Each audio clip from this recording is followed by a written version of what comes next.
Very good morning to all my dear friends. मैं हूं Prashant Mawani. I hope you all are good. आज 8 अक्टूबर 2020 है। दिन की शुरुआत करेंगे एक बहुत ही खूबसूरत कोट के साथ। I did my best and God did the rest. बहुत ही सिंपल है। हमसे जो बेस्ट हो सकता है वो हम कर सकते हैं, राइट। बाकी की चीज़ें ऊपर वाले के ऊपर छोड़ देते हैं। इसी के साथ डियर फ्रेंड्स, स्टडी IQ की टीम ने मिलकर जो स्मार्ट कोर्स बनाया है, इसके ऊपर एक EMI ऑफर चल रही है। इस EMI ऑफ़र की आज लास्ट डेट है। इस EMI के बारे में, स्मार्ट कोर्स के बारे में ज़्यादा जानना चाहते हैं, all you have to do is Google Play Store पर जाइए, स्टडी IQ का ऐप सर्च कीजिए, डाउनलोड कीजिए। सारी इन्फॉर्मेशन हमारे एप्लीकेशन के ऊपर से आपको मिल जाएगी। डियर फ्रेंड्स, लेक्चर को दूसरे स्टूडेंट्स के साथ शेयर ज़रूर करें। हमारी चैनल को सब्सक्राइब नहीं किया है तो hit the subscribe button and please don't forget to hit the like button. आज के लेक्चर की PDF को डाउनलोड करने के लिए check out my Telegram channel and you can follow me on Facebook as well. आज हमारे टेबल के ऊपर वैसे देखा जाए तो 5 टॉपिक्स हैं, लेकिन 2 टॉपिक्स जो हैं वो नए नहीं हैं, एड-ऑन्स के तौर पर देखेंगे। यानी कि इस टॉपिक्स, ये फॉर एग्जांपल क्वाड वाला जो टॉपिक है, तो इसके बारे में हमने पहले भी डिस्कशन काफ़ी कर ली है। तो आज हम कुछ नई चीज़ें जो हैं उनके ऊपर ही सिर्फ डिस्कशन करेंगे। फिर हाथरस हॉरर जो हैं, टाइम्स ऑफ इंडिया का ये एडिटोरियल हैं, और बस 3 ही इम्पोर्टेंट पॉइंट्स यहाँ पर हैं, लेकिन ये इनाफ हैं, ये पर्याप्त हैं। इससे पहले भी हमने इस टॉपिक के बारे में डिस्कशन कर ली है। 3 नए टॉपिक्स हैं, राइट। एक नोबेल पुरस्कार के साथ जुड़ा हुआ है, एक सोशल मीडिया के साथ जुड़ा हुआ है। वैसे सोशल मीडिया कोई नया टॉपिक नहीं है, लेकिन आज ये जो call social media to account, ये एक बहुत ही इंटरेस्टिंग नया टॉपिक है। एक IPS ऑफिसर ने इस आर्टिकल को लिखा है। गिग वर्क के बारे में बात करेंगे। एंड वक्त रहा तो definitely I will take you through news items, वरना आप PDF को डाउनलोड करने के बाद न्यूज़ को देख सकते हैं। क्वाड कोर, अब सेकंड एक मीटिंग हुई। इससे पहले की हमारी डिस्कशन में हमने बात की थी कि जापान में टोक्यो में एक मीटिंग होने वाली है। तो ये मीटिंग हो चुकी है। फॉरेन मिनिस्टर्स, ये क्वाड के देशों ने इस मीटिंग को अटेंड किया। क्वाड यानी कि quad is like, it represents 4। Quad का मतलब होता है 4। तो यहाँ पर 4 देश हैं। एक है USA, दूसरा ये जो फ्लैग है ये जापान का है, ये भारत का फ्लैग है, दिस इज़ ऑस्ट्रेलिया। तो मैं यहाँ पर नए स्टूडेंट्स के लिए USA, Japan, India and Australia, तो ये 4 देशों ने मिलकर एक ग्रुप बनाया है। फ़िलहाल ये ग्रुप जो है ये इनफॉर्मल है, ऐसा कोई फिक्स ग्रुप बन नहीं गया है। अभी इसके ऊपर बातचीत चल रही है, लेकिन ये सेकंड मीटिंग हुई है फॉरेन मिनिस्टर्स के बीच में, और ये क्लियर इंडिकेशन है कि धीरे धीरे फॉर्मलाइजेशन की तरफ आगे बढ़ रहा है क्वाड, या फिर ये 4 देश मिलकर इसको एक फॉर्मल एक ऑफिस इसकी क्रिएट होगी, सारी चीज़ें जो हैं वो फॉर्मल होगी। तो अब वो फ्यूचर भी दूर नहीं है। होपफुली ये भी हमें आने वाले वक्त में देखने को मिल सकता है। अब एक और चीज़, अब देखिए चारों देशों की सिचुएशन।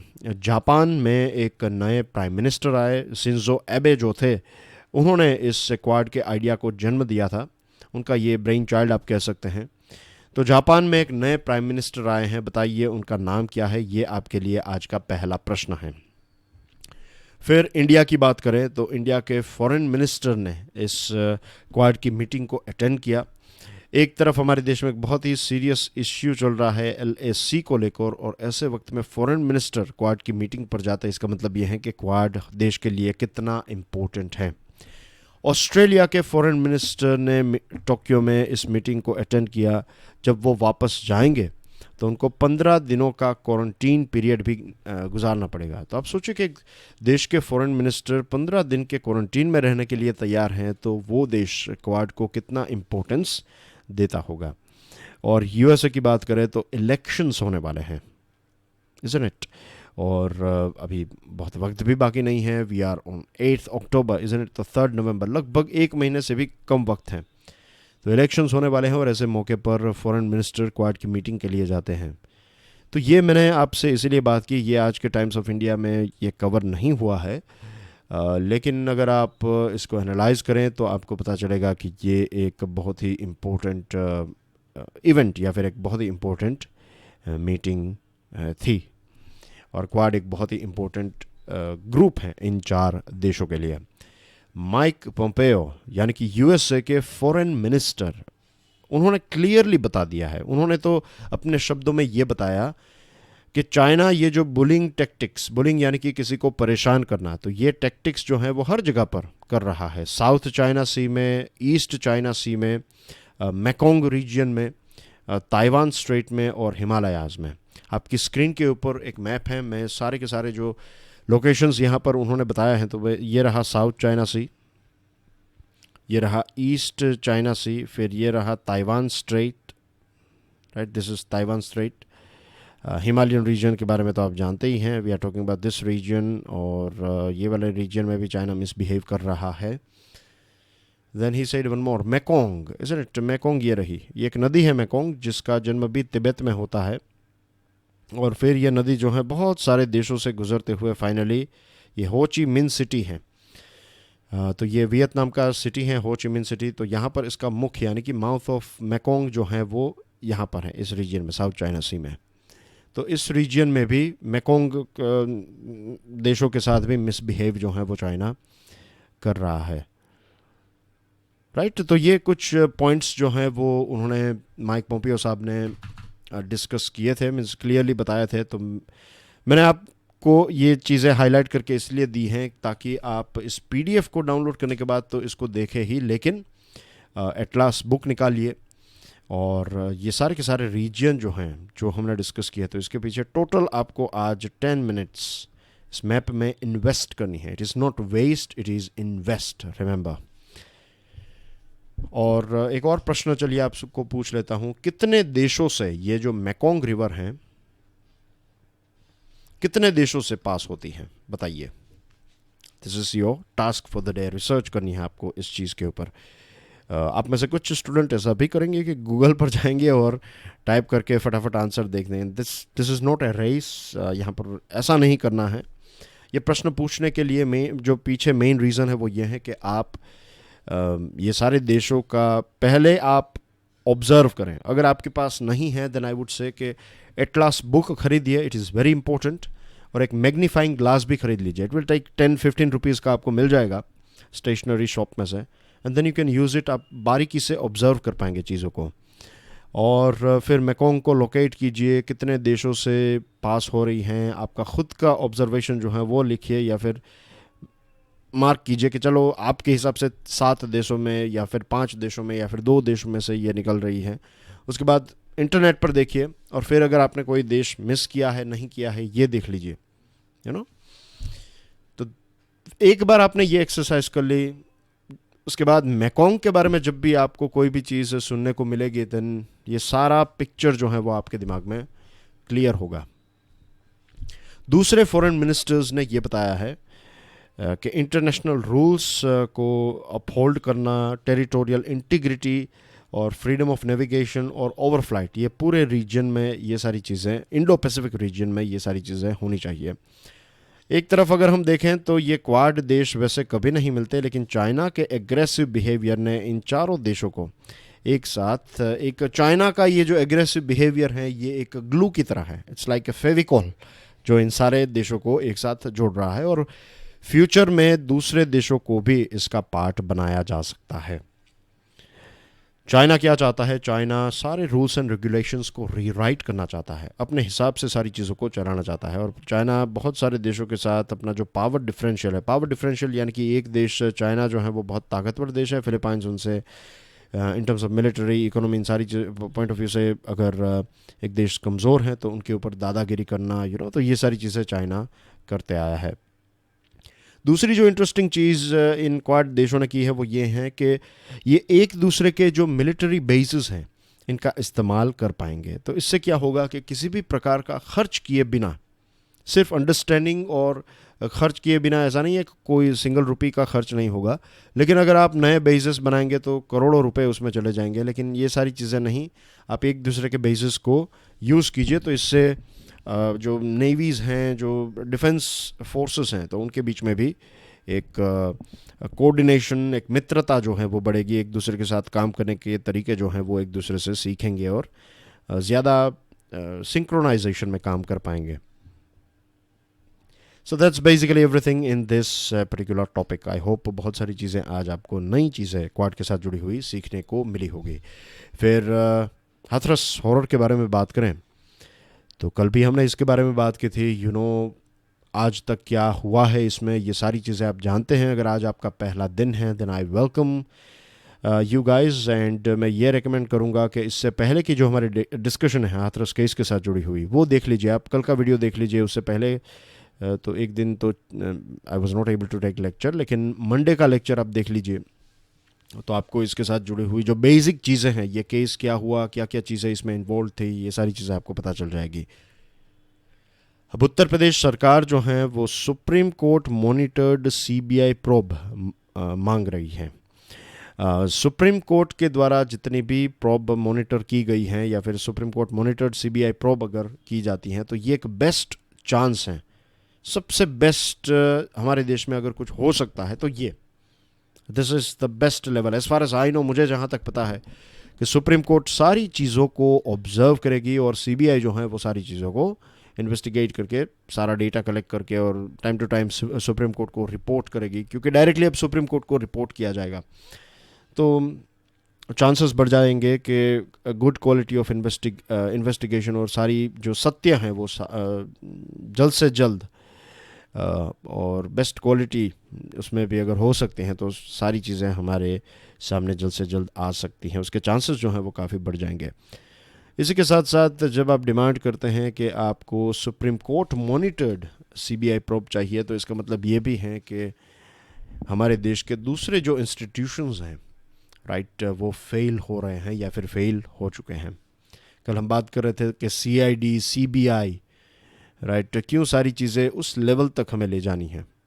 जब मीडिया किसी चीज़ को, या फिर लोग जब प्रोटेस्ट करते हैं, तब सीबीआई क्यों, दूसरे जो रेप के केसेस हैं वो रेप नहीं हैं, of course they are rapes as well, लेकिन क्योंकि मीडिया ने, आई एम नॉट सेइंग कि मैं ये बिल्कुल नहीं कह रहा हूँ कि ये जो केस हैं, इस केस को मीडिया अटेंशन नहीं मिलना चाहिए था। मेरा तो कहना ये है कि हर एक केस को इतना ही मीडिया अटेंशन मिलना चाहिए कि क्राइम करने से पहले लोग सोचें, लेकिन हर जगह पर सीबीआई नहीं आ सकती, हर जगह पर सुप्रीम कोर्ट नहीं आ सकती, तो इट इज़ बेटर कि हम हमारे इंस्टीट्यूशंस को और एक नए लेवल पर और ज़्यादा प्रोफेशनल बनाएं, राइट, यही इसका एक आंसर होगा। Moving on to next item. यह आर्टिकल लिखा है वृंदा शुक्ला मैडम ने, और आईपीएस ऑफिसर हैं, she is serving as DCP crimes against women and children in Noida, Uttar Pradesh. और ये आर्टिकल की शुरुआत जो है, ये द हिंदू न्यूज़पेपर में आज लिखा गया एक आर्टिकल है। इसकी शुरुआत होती है एक रियल इंसिडेंट से, कि एक लड़की जिनकी कुछ दिनों में शादी होने वाली थी, तो कैसे उस पर्टिकुलर लड़की का जो पूरा जीवन है वो लगभग बर्बाद हो गया कुछ सालों के लिए, कुछ समय के लिए। हुआ ये कि होने वाले जो हस्बैंड थे उनका फ़ोन आया, और बेसिकली ये हुआ कि जो हस्बैंड थे उनको किसी ने कुछ फ़ोटोज़ और लिंक्स और ये सारी चीज़ें भेजी थी, और इसमें ये जो होने वाली दुल्हन थी उनके उस प्रकार के व्हाट वी से न्यूड पिक्चर्स, वीडियोस, ये सारी चीज़ें थी, राइट। और मीन्स ये दोनों जो हैं अबाउट, अब पता नहीं इनकी शादी हो गई नहीं हो गई, बट द थिंग इज़ दोनों ने मिलकर तय किया कि वो इस चीज़ के ख़िलाफ़ एक जंग लड़ेंगे। ये मैटर है रिवेंज पोर्न का। रिवेंज पोर्न जो है ये एक मीन्स नया कहर है हमारी सोसाइटी के लिए। एक यंगस्टर्स, हमारे देश जो है ये यंगस्टर्स का देश है, और 65% हमारे देश की पॉपुलेशन जो है वो 35 से कम है। तो आजकल हमारे ज़माने में, आजकल जो हम जिस समय में रह रहे हैं, तो डेटिंग फिर बॉयफ्रेंड गर्लफ्रेंड, ये सारी चीज़ें जो हैं ये बहुत ही कॉमन हो चुकी हैं। आई एम नॉट सेइंग कि हर जगह पर हैं ये, लेकिन ये कोई ऐसी नई बात भी नहीं है। ख़ास करके बड़े शहरों में तो ये एक बहुत ही आम बात है। तो ये जो रिवेंज पोर्न है, कि जब भी किसी का ब्रेकअप होता है तो ऐसे कुछ फ़ोटोग्राफ्स किसी के पास है, कोई वीडियोस किसी के पास है, तो ये सारी चीज़ें रिलीज़ की जाती हैं, इनको बेचा जाता है, और बहुत सारे लोग इसमें से पैसे भी कमाते हैं। लेकिन जो विक्टिम हैं, जिनको पता भी नहीं है कि उनके इस प्रकार के फ़ोटोज़ और ये सारी चीज़ें जो हैं वो ऑनलाइन अवेलेबल हैं, तो जब उनको पता चलता है तो शादियां टूट जाती हैं, उनका जीवन बर्बाद हो जाता है, उनका प्रोफेशनल करियर जो है बर्बाद हो जाता है, उनके रिलेशनशिप टूट जाते हैं, परिवार, पूरा परिवार जो है वो इससे, पूरा परिवार, उनके रिश्तेदार, हर किसी को इसका जो इमोशनल ट्रॉमा है वो सहना पड़ता है। और आप समझ सकते हैं कि हमारे देश में किसी का अगर रेप होता है जो खुद एक पीड़ित व्यक्ति हैं, तो उनके ऊपर भी लोग आवाज़ उठाते हैं। ऐसे भी लोग हैं जो कहते हैं कि आपको रात को बाहर क्यों निकलना चाहिए था, आपको ऐसे कपड़े क्यों पहनने चाहिए थे, एंड थिंग्स लाइक दैट। तो अब सोचिए कि अगर किसी के ऐसे फ़ोटोज़ आएंगे तो फिर उनके बारे में समाज जो है वो क्या क्या बातें करेगा। अब 2 ऐसे हाई प्रोफाइल सुसाइड्स हुए लास्ट ईयर।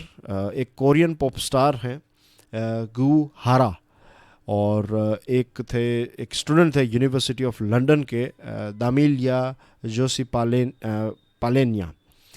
तो ये भी रिवेंज पोर्न के विक्टिम्स थे और फिर उन्होंने आत्महत्या कर ली, ये दोनों ने, राइट। 2 अलग अलग लोगों की यहाँ पर बात है, लेकिन ये बहुत फेमस इंटरनेशनल लेवल पर, ग्लोबल लेवल पर ये बहुत ही फेमस केसेस हुए थे ये रिवेंज पोर्न को लेकर। पुलिस जो है वो लोगों को पकड़ भी लेती हैं, जो लोग इसमें शामिल हैं, जिन्होंने ये किया, ये जिनके पास ये मीन्स ऑफ कोर्स पता होगा कि किसके पास ऐसे फ़ोटोज़ हैं, राइट। स्टार्टिंग मीन्स कोई बॉयफ्रेंड है उसके पास हैं, तो लड़की को पता ही होगा कि इस व्यक्ति के पास मेरे ये पिक्चर्स थे। और फिर उनको, उनसे अगर शुरुआत की जाए तो it will, I don't think so कि पुलिस को इतना वक्त भी लगेगा, राइट। कुछ ही आवर्स में आराम से वो व्यक्ति जो है वो सारी चीज़ें बोल लेगा कि क्या क्या कहाँ पर क्या क्या हुआ था। लेकिन प्रॉब्लम यह है कि एक बार ये चीज़ें इंटरनेट के ऊपर चली गई, फिर ये चीज़ों को क्लियर करना, ये जो मेस हैं, ये गंदगी को उसमें से डिलीट करना जो है वो नियरली इम्पॉसिबल हो जाता है सोशल मीडिया के ऊपर। और आप देखिए कि ये आर्टिकल लिखा है एक आईपीएस ऑफिसर ने, एंड सी हियर के सोशल मीडिया प्लेटफॉर्म्स के ऊपर भी जब कंप्लेन की जाती हैं तो कोई ऐसी खास इसके ऊपर एक्शन सोशल मीडिया नहीं लेता है। Can you believe this thing? 500,000 we are talking about 5 lakh जितने रिपोर्ट्स, रिवेंज पोर्न के 5 लाख जितने रिपोर्ट्स जो हैं वो फेसबुक को हर महीने मिलते हैं। 5 lakh, can you imagine? 60 lakh cases हुए हैं एक साल में। All social media companies operate law enforcement agency portals. ये एक LEA पोर्टल्स चलाए जाते हैं जहां पर अगर पुलिस अथॉरिटीज़ को कोई IP एड्रेस की रिक्वेस्ट मीन्स चाहिए उनको, तो फिर ये कंपनीज जो हैं वो उनको प्रोवाइड करेगी। लेकिन ये सारी चीज़ें जो हैं वो बुक के ऊपर हैं।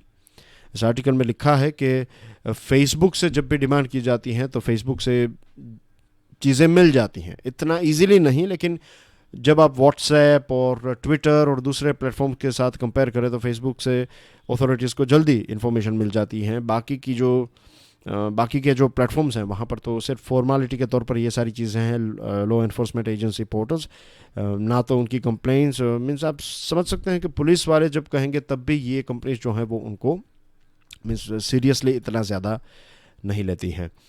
तो अब वक्त आ चुका है कि हमारे देश की ये ताकत है। एक बहुत इंपॉर्टेंट पॉइंट जो मैंने आपको बताया कि हमारे देश में यंगस्टर्स हैं और ज़्यादा यंगस्टर्स हैं, इसकी वजह से ज़्यादा सोशल मीडिया और ये सारे प्लेटफॉर्म्स भी यहाँ पर काफ़ी एक्सपांड हुए हैं। फेसबुक के सबसे ज़्यादा यूज़र भारत में हैं, व्हाट्सएप के सबसे ज़्यादा यूज़र भारत में हैं, टिकटॉक के भी यही सिचुएशन थी। तो हम ये कर सकते हैं, हमारी सरकार ये कर सकती है कि हम स्ट्रिक्ट रूल्स एंड रेगुलेशंस बनाएं कि अगर कभी भी हमें हमारी एजेंसीज़ को किसी भी चीज़ की आवश्यकता रही तो आपको ऑन द स्पॉट जल्द से जल्द ये चीज़ों को प्रोवाइड करना है। दूसरी एक इंटरेस्टिंग चीज़ कि आईपीसी में फ़िलहाल जो आईपीसी में ये रिवेंज पोर्न है तो इसको लेकर कुछ ऐसे सेक्शंस हैं, लेकिन रिवेंज पोर्न को भी एक सेक्स ऑफेंस के तौर पर हमें क्लासिफाई करना चाहिए। एक बहुत ही इंटरेस्टिंग पॉइंट यहाँ पर मैडम ने लिखा है कि रिवेंज पोर्न को भी सेक्स ऑफेंस के तौर पर आईपीसी में हमें क्लासिफाई करना चाहिए। The more important intervention is demanding accountability and responsiveness from social media giants for law enforcement and investigation purpose. ये पॉइंट मैंने आपको ऑलरेडी एक्सप्लेन कर दिया है. एक और चीज़ जो मैं यहाँ पर ऐड करना चाहता हूँ, and that is awareness, right? Awareness about your relationship, awareness about this situation कि ये revenge porn जो है ये एक reality है. और देखिए, आज आपको ये लगे कि दिस रिलेशनशिप इज़ परफेक्ट, ये कभी टूटने वाला नहीं है, it's fine, God bless your relationship. I am not saying कि कुछ गलत होगा, right? God bless both of you. लेकिन मेक श्योर कि ऐसी कोई भी गलती ना करें, राइट? ऐसी कोई भी गलती ना करे जिसका जो एक आज आपने कोई गलती की तो फ्यूचर में पूरे परिवार को, जिनको इन चीज़ों के बारे में पता नहीं है, जो इसमें इन्वॉल्व नहीं है, उनको भी ताउम्र जो है ये सारी चीज़ें सहनी पड़े. तो ऐसी कोई भी गलती ना करें. रिलेशनशिप इज़ गुड, लेकिन don't go crazy like this.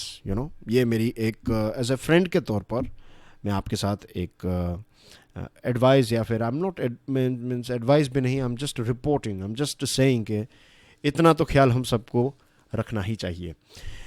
The hole in the middle, यहाँ पर कुछ ऐसे पॉइंट्स हैं जो मुझे लाइंस रीड कर करके आपको बताने पड़ेंगे, क्योंकि एक नया टॉपिक है. दिस वन इज़ नया इन द सेंस कि यहाँ पर कुछ इंटरेस्टिंग पॉइंट्स हैं जो आपको प्रीलिम्स एग्जामिनेशन में पूछे जा सकते हैं.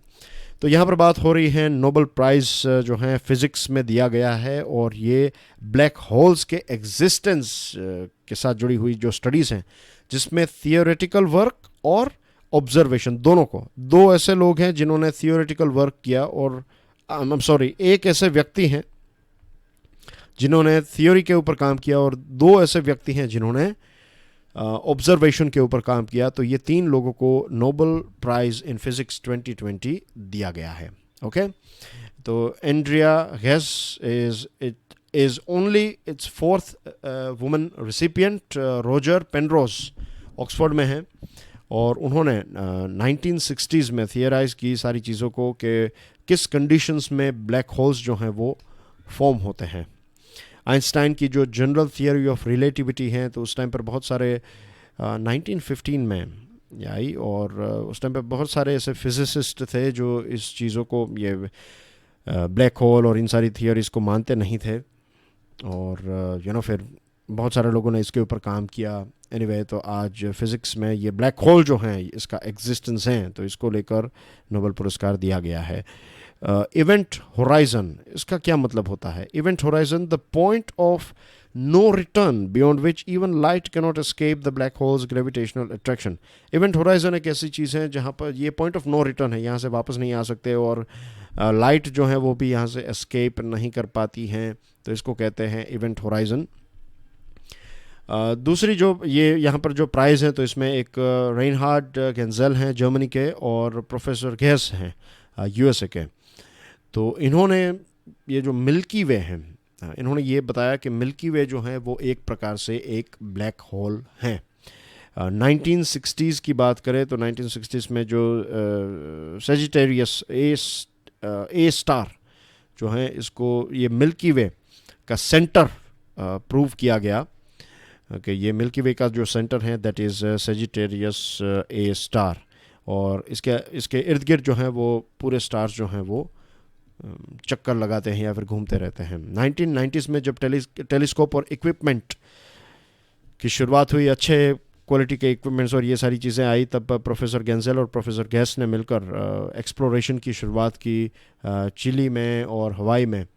ये लैब्स बनाई, टेलीस्कोप ऑब्जर्वेटरीज बनाई उन्होंने, और फिर इनके ऊपर काम किया, और फाइनली 3 दशक लगभग 30 सालों तक उन्होंने सारे के सारे स्टार्स जो हैं यहाँ पर उनको ट्रेस किया, और फाइनली ये पता चला कि ये जो स्टार्स हैं ये एलिप्टिकल केप्लेरियन ऑर्बिट्स में घूमते हैं, जिसका मतलब ये है कि वहाँ पर बीच में कुछ सुपर मैसिव ब्लैक होल हैं. और बस ये सारी चीज़ें हुई, और फाइनली उनको ये एक पुरस्कार दिया गया है 2020 में. तो ये कुछ फैक्ट्स, कुछ बेसिक चीज़ें थी। मैं चाहता हूँ कि आप इसको और एक बार पढ़ें और समझ लें, एक एक लाइन पढ़ें, क्योंकि जैसे मैंने कल एग्जांपल दिया था कि इसके ऊपर से आपको एमसीक्यू टाइप प्रश्न जो हैं वो पूछे जा सकते हैं।